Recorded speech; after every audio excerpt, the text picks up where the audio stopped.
નમસ્કાર દર્શક મિત્રો, હું ગુજરાતી ચેનલના ઇતિહાસની પ્રથમ એઆઈ એન્કર દિશા ઇન્ડિયા ન્યૂઝ ગુજરાતમાં આપનું સ્વાગત છે। હવે જોઈએ આ સપ્તાહના વેપાર જગતના મુખ્ય સમાચારો। 2023માં બિટકોઇનનું 160% રિબાઉન્ડ એ ડિમાન્ડ શોક પરનો જુગાર છે।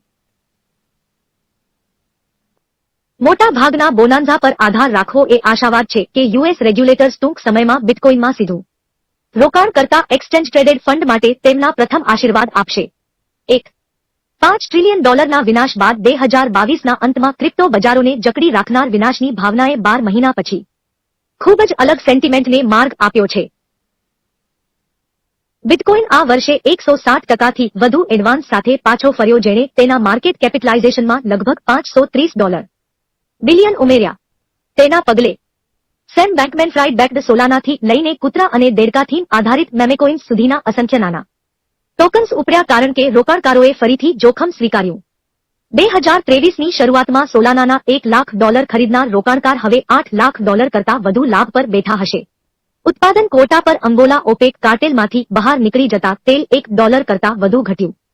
બ્રેન્ટ ઘટીને નવેમ્બરમાં એક બેઠકમાં અંગોલાએ 2024 માટે તેના ઉત્પાદન ક્વોટામાં કાપ મૂકવાના ઓપેકના નિર્ણયનો વિરોધ કર્યો હતો। અંગોલાના તેલનું ઉત્પાદન દરરોજ આશરે 1.1 મિલિયન બેરલ છે। અંગોલાએ organization of petroleum exporting countries OPEC કાર્ટેલમાંથી બહાર નીકળવાની જાહેરાત કર્યા પછી 21 ડિસેમ્બરને ગુરુવારે તેલના ભાવમાં બેરલ દીઠ $1 કરતા વધુનો ઘટાડો થયો હતો। અંગોલાના તેલ પ્રધાન ડાયમન્ટીનો એઝેવેડોએ જણાવ્યું હતું કે ઓપેકમાં દેશનું સભ્યપદ તેના હિતોને પૂર્ણ કરતું નથી। બ્રેન્ટ ક્રૂડ ફ્યુચર્સ $1.30 અથવા 1.63% ઘટીને $78.40 પ્રતિ બેરલ, જ્યારે US West Texas Intermediate crude $1.19 અથવા 1.60% ઘટીને $73.03 પર હતું।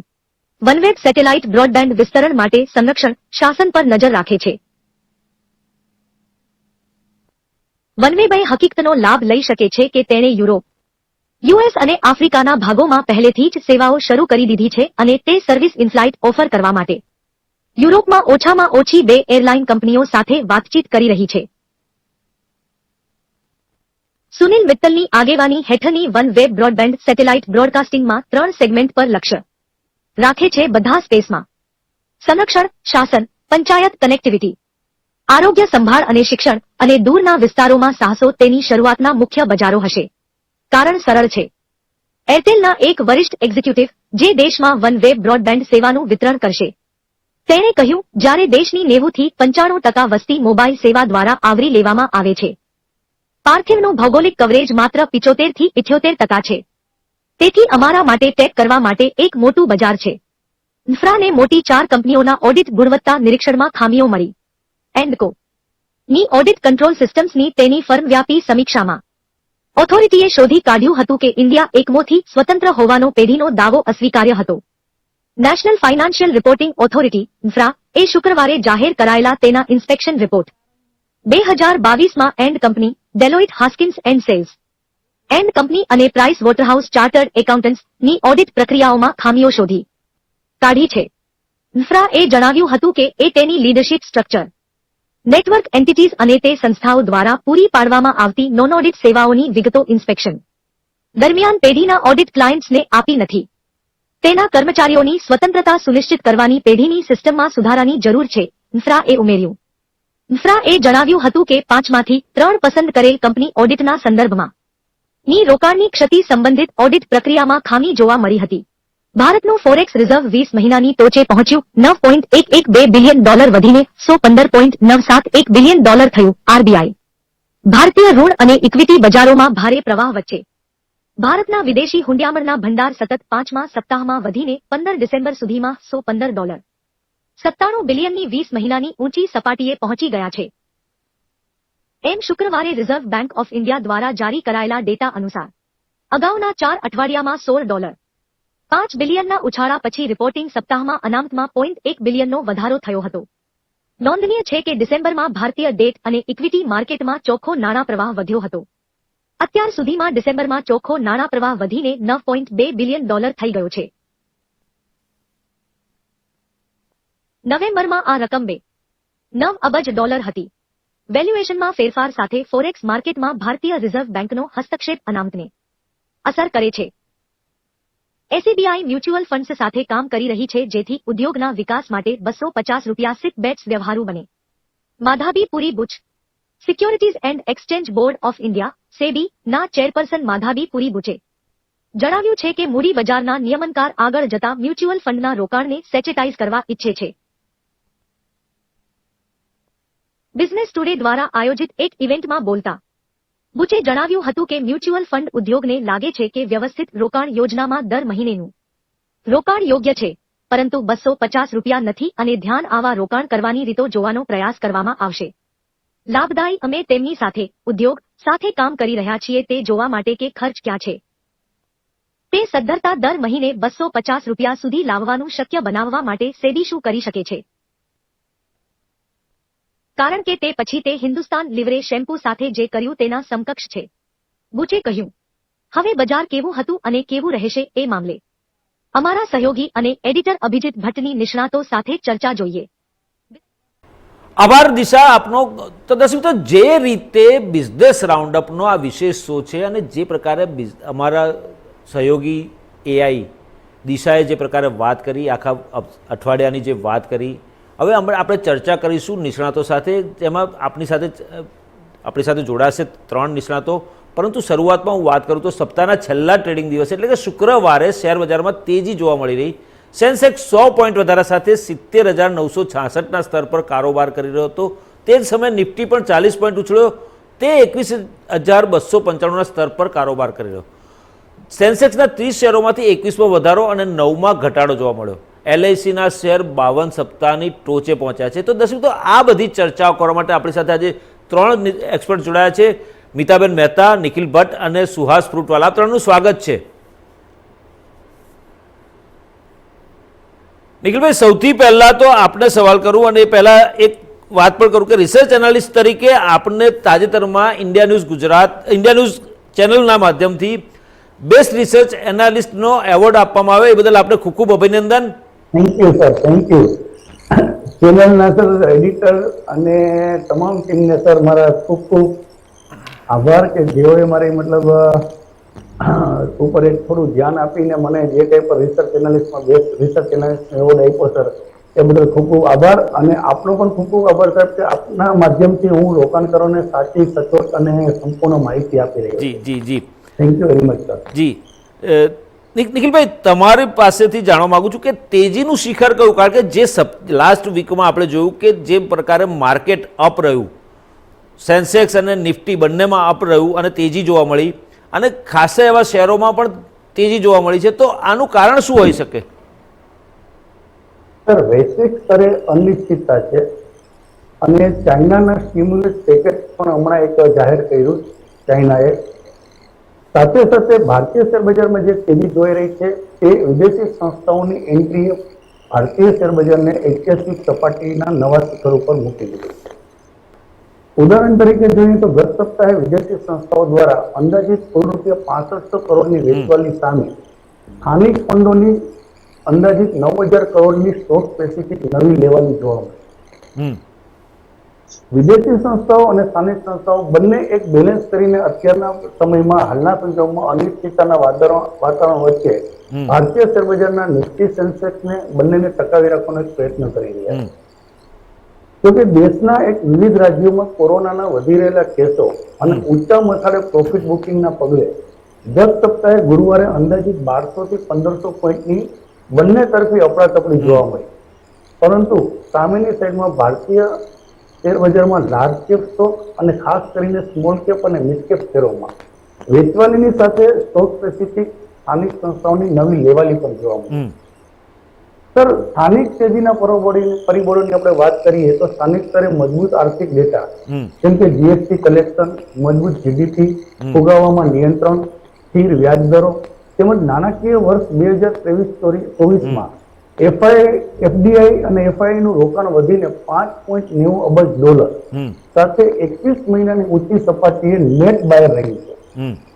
આગામી વર્ષની સામાન્ય ચૂંટણીઓ પછી વ્યાજ દરની નીતિ અને સ્થિર સરકારનું સાતત્ય આ બંને જળવાઈ રહેશે બરાબર. એવી એક આશા સાથે ભારતની અંદર એફડીઆઈ એક પસંદગીનું રોકાણનું સ્થાન બનાવી રહ્યું છે. જી.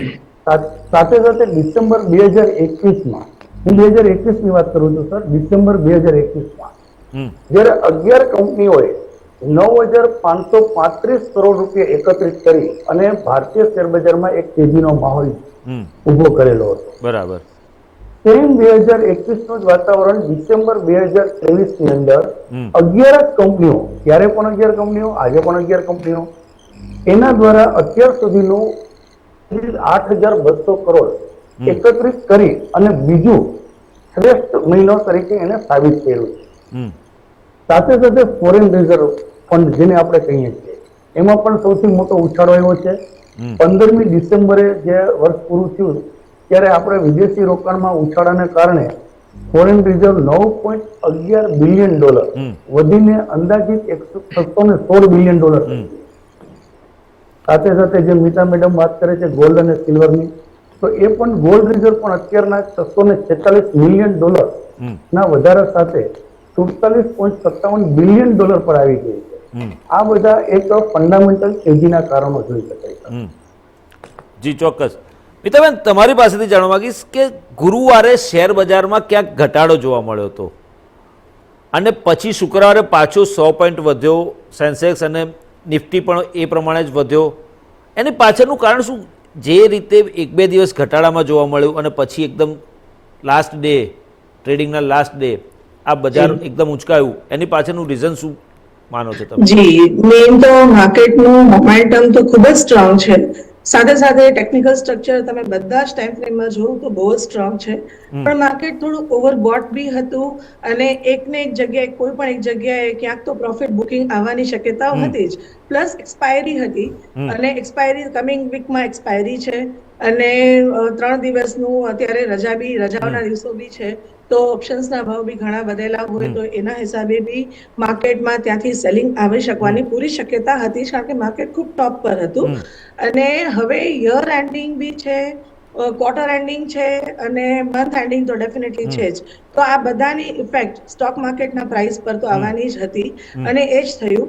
પણ since long term technical structure સારું છે અને એની સામે કમિંગ ઇલેક્શન યર જે એન્ટિસિપેશન થી માર્કેટ ચાલે છે, એટલે કમિંગ ઇલેક્શન યર ના હિસાબે આ જે કઈ ડાઉનફોલ આવ્યો એ એકચ્યુઅલી હેલ્ધી ઓપોર્ચ્યુનિટી હતી બાઇંગ માટેની.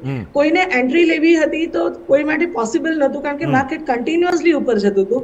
તો એક આ મોટી સારી એવી ઓપોર્ચ્યુનિટી મળી ગઈ છે, એટલે લોકો આરામથી નીચેના તળિયેથી બાય કરી શકે છે, સારા સ્ટોક્સને એક્યુમ્યુલેટ કરી શકે છે. બરાબર. So bond yields, coming election years, next year માટેનું જે વ્યાજદર ઘટાડાની શક્યતાઓ, આ બધી લઈને માર્કેટમાં આગામી યર્સમાં બી તેજી જારી જ રહેવાની છે. બરાબર. બટ એક હેલ્ધી ઓપોર્ચ્યુનિટી. બરાબર, ચોક્કસ. સુહાસભાઈ, તમારી પાસેથી જાણવા માંગુ છું કે જે પ્રકારે છેલ્લા દિવસે જે ટ્રેડિંગ થયું, LICના શેરની ખાસ વાત કરીએ તો વેપારમાં લગભગ 7% ઉછાળો જોયો અને લગભગ 3,821થી સર્વકાલીન ઊંચી સપાટીએ LICના શેર પહોંચ્યા.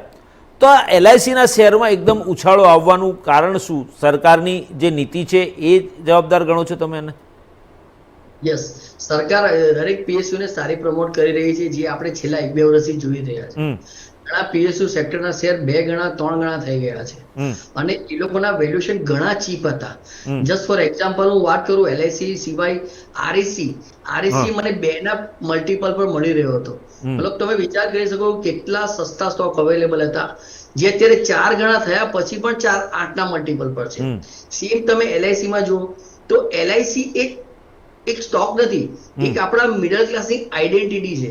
મિડલ ક્લાસનું બેન્ચમાર્ક છે કે મિડલ ક્લાસનો પૈસો અહીંયા આવી રહ્યો છે. તો LIC ને એક પોઝિટિવ ઇકોનોમિકલ પેરામીટર તરીકે હું કન્સિડર કરું છું અને આગળ પણ હું એમાં તેજીની જ આશા રાખી રહ્યો છું. ચોક્કસ.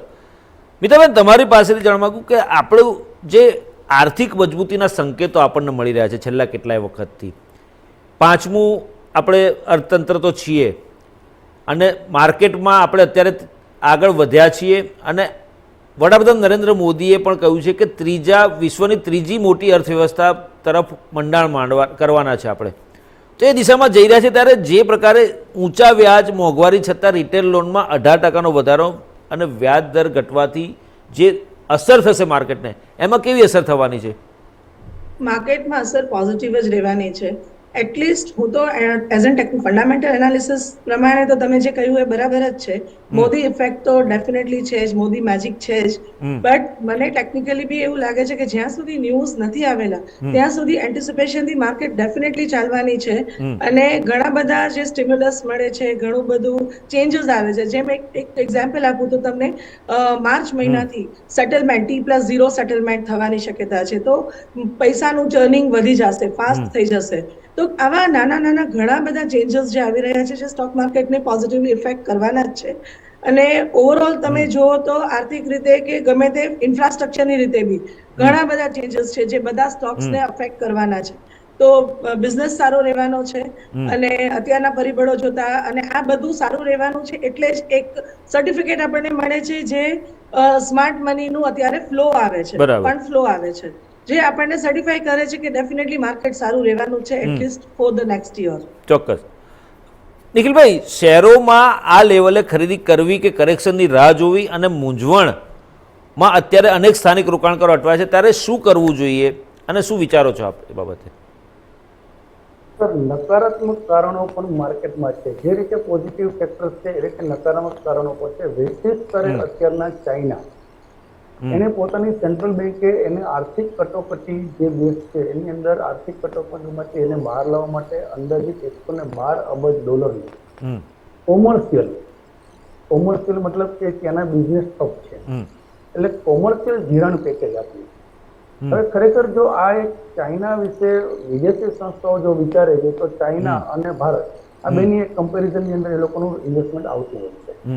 તો $112 અબજ જે કોમર્શિયલ ધિરાણ પેકેજ આપ્યું છે તો આ સ્ટિમ્યુલસ પગલાં કેટલા અંશે સફળ નીવડે? જો ચાઇનાની અંદર આ સ્ટિમ્યુલસ પગલાં જે લેવામાં આવ્યા અને જો એ સફળ થશે તો ભારતમાંથી ડેફિનેટલી વિદેશી સંસ્થાઓ ચાઇના તરફ પોતાની એક નજર ઇન્વેસ્ટમેન્ટ માટેની, રોકાણ માટેની ફેરવે એવું પણ એક શક્યતા બને છે. જે રીતે તેજીનો માહોલ છે, તેજીના માહોલની અંદર દરેક ચેનલોના માધ્યમથી, દરેક મીડિયાના માધ્યમથી તેમજ રોકાણકારોને અને ટ્રેડરોને દરેક જગ્યાએ લાવની વાતો થતી હોય છે. ખરેખર તો આ સમયે રોકાણકારોએ સાવધાનીપૂર્વક જે કંઈ પણ તબક્કાવાર નફો મળે છે એને બુક કરી લેવો જોઈએ. એક કરેક્શનની રાહ જોવી જોઈએ અને વિશ્વની અંદરના જે બજારોનો કેવો ટ્રેન્ડ અપનાવી રહ્યા છે એ માટે મારા હિસાબે ડિસેમ્બર મહિનામાં થોભો અને રાહ જોવાની નીતિનો અમલીકરણ કરવું જોઈએ. જાન્યુઆરી મહિનાથી નવા વર્ષ જેમ ફાઇનાન્શિયલ યર વિદેશી સંસ્થાઓનું જાન્યુઆરી મહિનાથી સ્ટાર્ટ થાય છે એ રીતે ભારતીય રોકાણકારોએ પણ જાન્યુઆરી મહિનાથી તબક્કાવાર રોકાણનો એક મતલબ થીમ અપનાવવી જોઈએ. ચોક્કસ. સુહાસભાઈ, શુક્રવારે IMF એક રિપોર્ટ જારી કર્યો છે. લગભગ જે રિપોર્ટ છે એમાં એવું કહ્યું છે કે 2028 સુધીમાં દેશમાં જીડીપીના એટલે ભારત દેશમાં જીડીપીના 100% દેવાનો અંદાજ જે છે એ દેવાનો અંદાજ બતાવી રહ્યું છે કે અને જો આ પ્રકારે જ IMF કહે છે રિપોર્ટમાં કે જો આ પ્રકારે જ ઋણ લેવાનું ચાલુ રાખશે તો 2028 સુધીમાં 100% દેવું વધી જશે જીડીપીના દર પ્રમાણે. તો આમાં જે પ્રકારે નાણાં મંત્રાલય છે, આપણા દેશનું જે નાણાં મંત્રાલય છે એ અસંમત છે. તો આની કોઈ નેગેટિવ ઇમ્પેક્ટ બજારમાં પડવાની ખરી? મને આની કોઈ નેગેટિવ ઇમ્પેક્ટ દેખાતી નથી અભિજીત સર. કે જે આપણું જીડીપી ફોરકાસ્ટ છે, જીડીપી કરંટ છે અને જે રીતનું પ્લાનિંગ થઈ રહ્યું છે એમાં બધું વિન વિન જ દેખાઈ રહ્યું છે. જીએસટી કલેક્શન વધી રહ્યા છે. ઓફકોર્સ IMF અગાઉ પણ કીધું હતું કે ઇન્ડિયા જે અત્યારે ગ્રોથ એન્જિન પર છે એ પણ એ લોકોને એક રિપોર્ટ જ કહે છે, બરાબર. પણ અત્યારે હું આઉટર ડેટા કરતા જે ઇન્ટરનલ આપણા ડેટા છે તેના પર વધારે વિશ્વાસ ધરાવું છું કે આપણા જીએસટી કલેક્શનના ડેટા હોય કે ફ્યુચર ફોરકાસ્ટિંગની જીડીપી હોય કે ગ્રોથ હોય, દરેક વસ્તુ પોઝિટિવ મોમેન્ટમ પર છે. મને અત્યારે માર્કેટમાં કોઈ મોટા કરેક્શન ના આસાર દેખાતા જ નથી. અને જો કોઈ કરેક્શન થાય તો કોઈ ન્યૂઝ બેઝ હશે. જેમ કે લાસ્ટ વીકમાં આપણે જોયું કે કોરોનાના ન્યૂઝ હતા, સાથે કંઈક સેબીની ગુજરાતમાં રેડના ન્યૂઝ હતા, એને કારણે માર્કેટે સતત એક જ દિવસમાં 300 પોઈન્ટનો ઘટાડો આવે.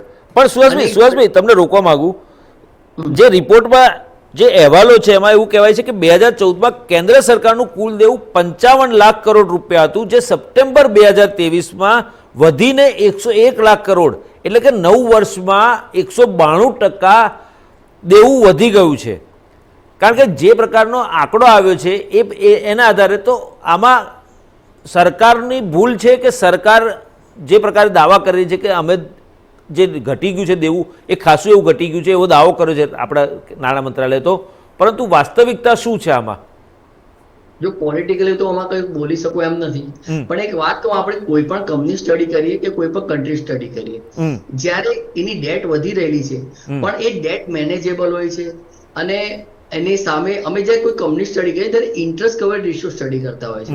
મતલબ દેશની કે કંપનીની કેપેબિલિટી કે એ ડેટ ફૂલફિલ કરવા માટે એના ગ્રોથ ને બધું સસ્ટેનેબલ છે કે નહીં.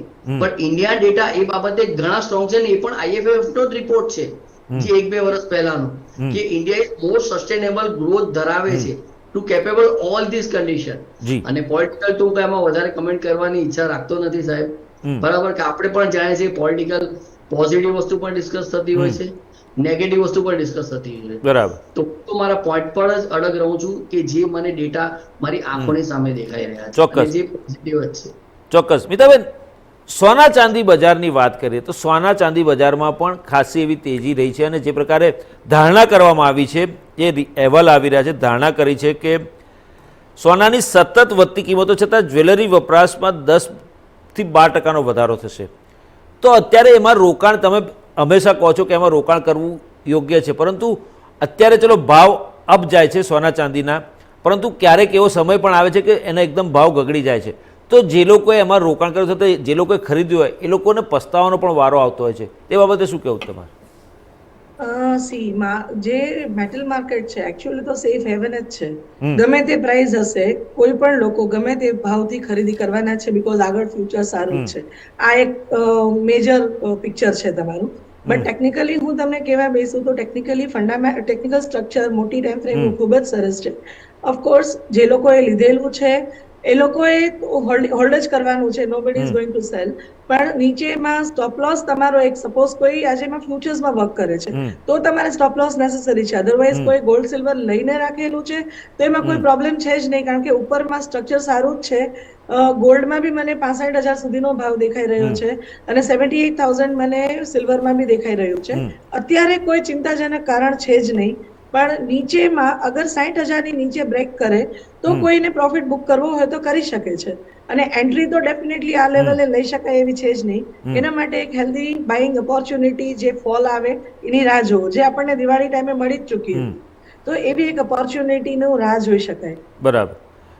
નિખિલભાઈ, જે રીતે છેલ્લા દિવસે ટ્રેડિંગ થયું અને જે પ્રકારે મેં અગાઉ પણ કહ્યું કે ઘણા બધા શેરોના ભાવમાં ઉછાળો આવ્યો, આ ઉછાળા પાછળ એ લાંબા ગાળાનો ઉછાળો છે કે માત્ર ને માત્ર ટૂંકા ગાળા માટે છે? કારણ કે આવતા સપ્તાહમાં વૈશ્વિક માર્કેટ બંધ રહેવાનું છે, લગભગ ક્રિસમસનું વેકેશન ત્યાં આગળ હોવાનું, એટલે વૈશ્વિક માર્કેટમાં બંધ રહેશે, એટલે અહીંયા આગળનું જે માર્કેટ છે એ જ ચાલવાનું છે, અને એમાંય પાછું લગભગ સોમવારે તો રજા આવવાની, એટલે એને આધારે નવા સપ્તાહમાં આ ઉછાળો કન્ટિન્યુ રહેશે. આ જે શેરના ઉછાળા રહ્યા એ જ શેરોના ઉછાળા કન્ટિન્યુ રહેશે કે પછી એ ડાઉન થશે?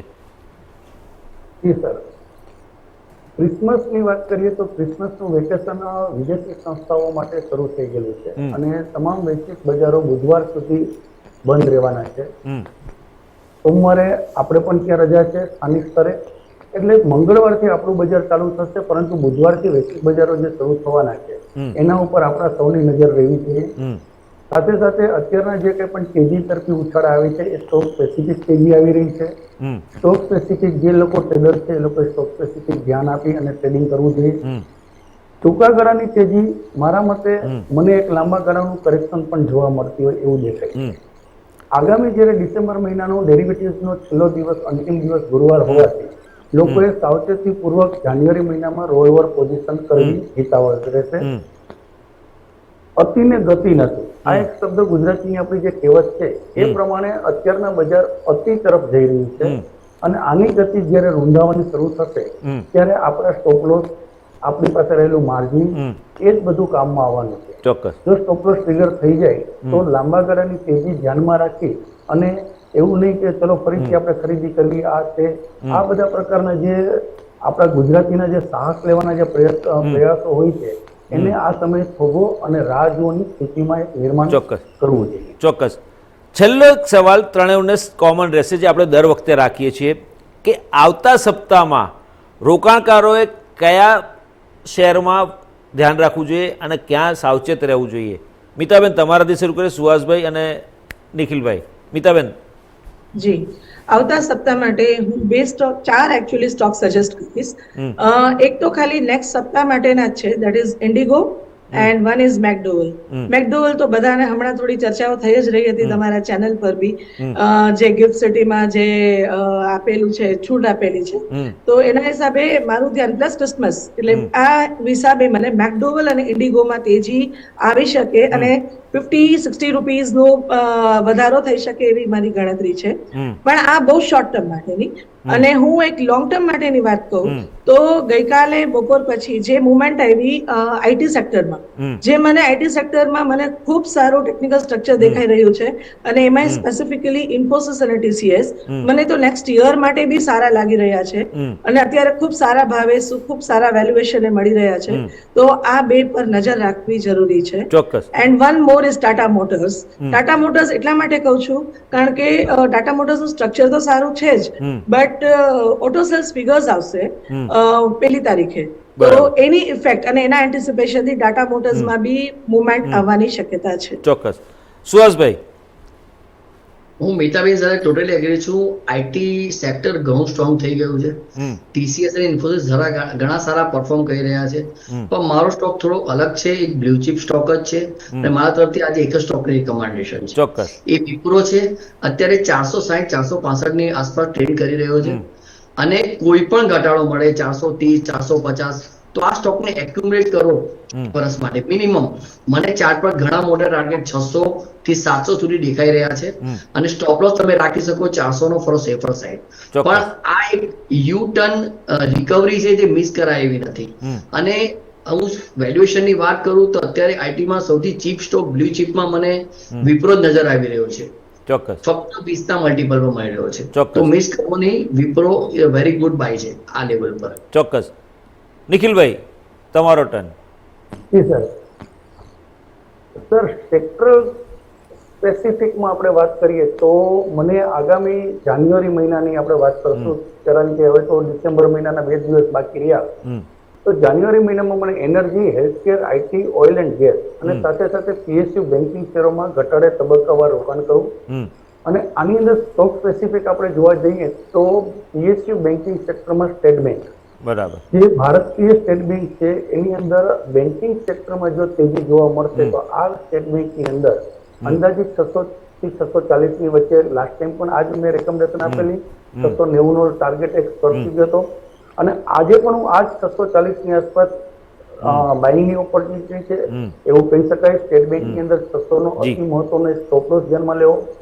સાથે સાથે ફ્યુચર ટ્રેડરોએ પણ ફંડામેન્ટલ આ બેન્કિંગ સ્ટોકને 680 થી 700 રૂપિયા સુધીની આગામી જાન્યુઆરી મહિના સુધીના એક ટાર્ગેટને ધ્યાનમાં રાખી અને ખરીદી કરી. ચોક્કસ.